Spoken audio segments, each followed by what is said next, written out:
بلوچستان میں دیگر صنعتیں نہ ہونے کی وجہ سے کوئلے کی کان کنی ہی سب سے بڑی صنعت ہے۔ کوئلے کی زیادہ تر کانیں کوئٹہ، کھچی، ہرنائی اور لورالائی کے اضلاع میں ہیں۔ یہی وجہ ہے کہ بلوچستان کے کوئلہ کانوں میں حادثات کا پیش آنا کوئی نئی بات نہیں ہے، بلکہ گزشتہ چند سالوں میں سینکڑوں کان کن موت کی بھینٹ چڑھ گئے۔ دوسری طرف گزشتہ 5 دنوں کے دوران بلوچستان میں کوئلے کی کانوں میں پیش آنے والا یہ تیسرا واقعہ ہے، جن میں اب تک کل 8 کان کن جاں بحق ہو چکے ہیں۔ دکی میں پولیس کے اہلکار نے بتایا کہ اخترزئی کے علاقے میں کوئلے کی ایک کان میں زہریلی گیس بھر گئی۔ گیس کے باعث کان میں کام کرنے والے 2 کان کنوں میں سے ایک جاں بحق اور دوسرا بے ہوش ہو گیا۔ پولیس اہلکار کے مطابق دونوں کان کنوں کا تعلق افغانستان سے ہے۔ گزشتہ روز ہرنائی کے علاقے ہزارہ ٹم میں ایک کان میں زہریلی گیس کے باعث 3 کان کن جاں بحق ہوئے تھے۔ کول مائنز لیبر فیڈریشن بلوچستان کے صدر بخت نواب کا کہنا ہے کہ کانوں میں تحفظ کے لیے مناسب انتظامات نہ ہونے کی وجہ سے ان میں آئے روز حادثات پیش آ رہے ہیں، کیونکہ کانوں کے اندر ہوا کا مناسب انتظام نہیں کیا جاتا، جس کے باعث کان کن کان کے اندر دم گھٹ کر موت کا شکار ہو جاتے ہیں، یا گیس جمع ہونے کی وجہ سے کانوں میں دھماکے ہوتے ہیں، جس کی وجہ سے وہ اپنی زندگیوں سے ہاتھ دھو بیٹھتے ہیں۔ جبکہ ذرائع کے مطابق بعض کانیں ایسی بھی موجود ہیں جو سرکاری سطح پر رجسٹرڈ بھی نہیں ہیں۔ یہی وجہ ہے کہ بعض کانوں کے مالکان اتنے بااثر ہوتے ہیں کہ ان کی کانیں نو گو ایریاز ہیں اور وہاں کوئی بھی سرکاری اہلکار معائنے کے لیے نہیں جا سکتا۔ ایک محتاط اندازے کے مطابق کانوں میں مناسب حفاظتی انتظامات نہ ہونے کی وجہ سے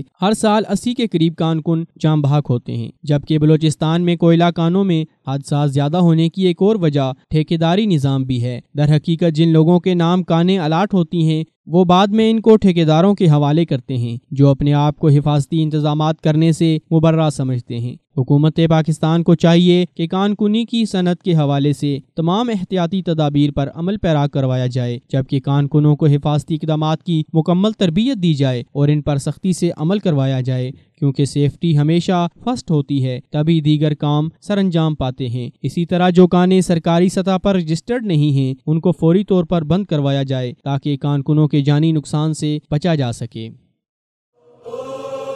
پر ظلم کے خلاف پہلی آواز، مثال اردو۔